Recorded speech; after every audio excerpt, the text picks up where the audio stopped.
Hey, everybody. Welcome back to another episode of All Things Logistics with me, Jewel Williams, your host. Now, in this video, I wanted to do some more calculations for you, the owner operator, to help you understand how you can negotiate better rates when you're talking to freight brokers, freight forwarders, and your dispatchers. So, on my previous video, I gave some examples of what possibly you could be making from a freight broker or a dispatcher that's charging you at least 4%.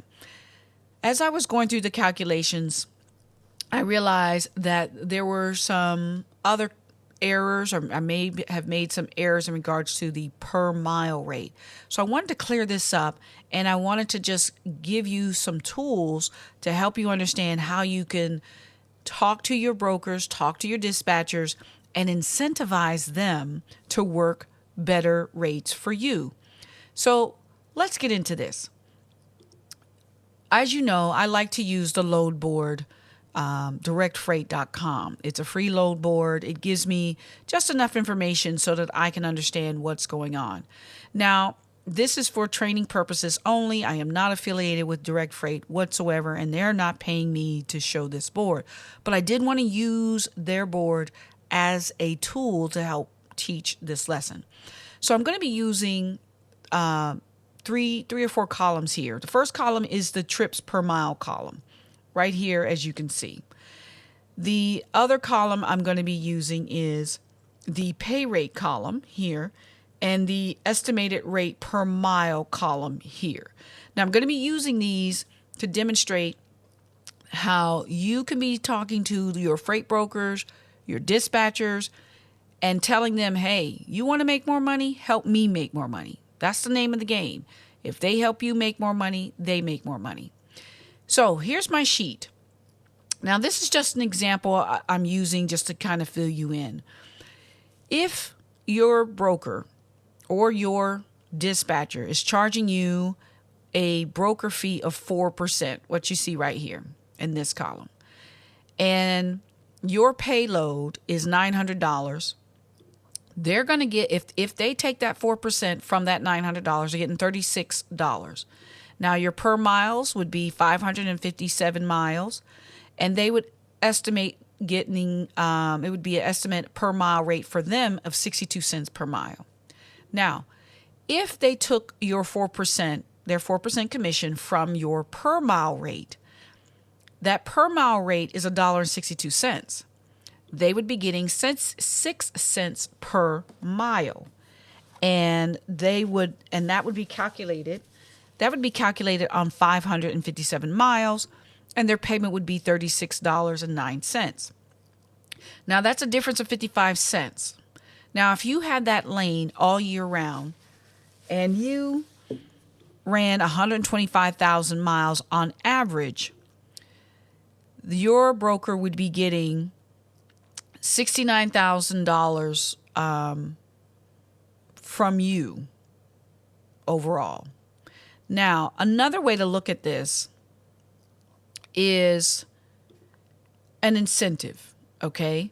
This is the 6 cents right here. I just carried it over. And what I want to show you is if your broker negotiates a higher rate for you, they'll make more money. So here's how you can tie these two together. And we're going to use this example here using this load board. So let's begin with this first one. It's 1,058 miles going from Norcross to Everett, Massachusetts. Now the pay rate is $18.6888, $1.77 per mile. So let's plug that in. Let's see what the broker or forwarder would get for this. So we got $18.6888. So we plug in $18.6888. And their payment, now they're getting, it says here, total miles was 1,058. So we want to plug in 1,058 miles. So as you see here, they're getting 57 cents per mile. And the per mile rate, according to this, was $1.77. So we got $1.77 at 4 cents commission, 4% commission. That's 7 cents a mile. They're making $74.91. So that's a difference of 50 cents. Now, with that 50 cents, if they made 50 cents from you on average for 125,000 miles, they would be getting $61,000 a year.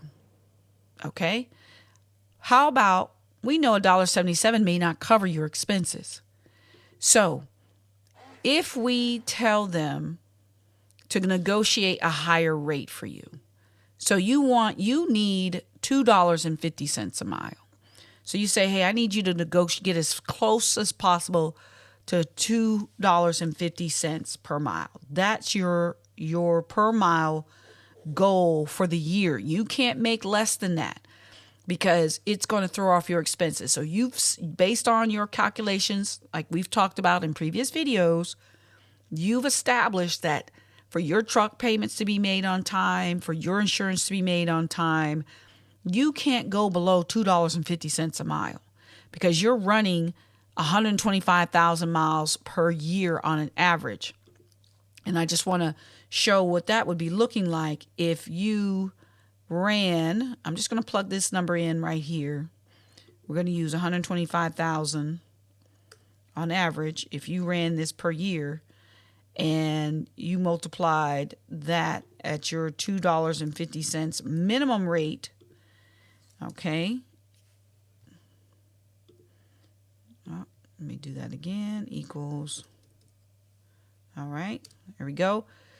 So we're going to turn this into a dollar sign real quick.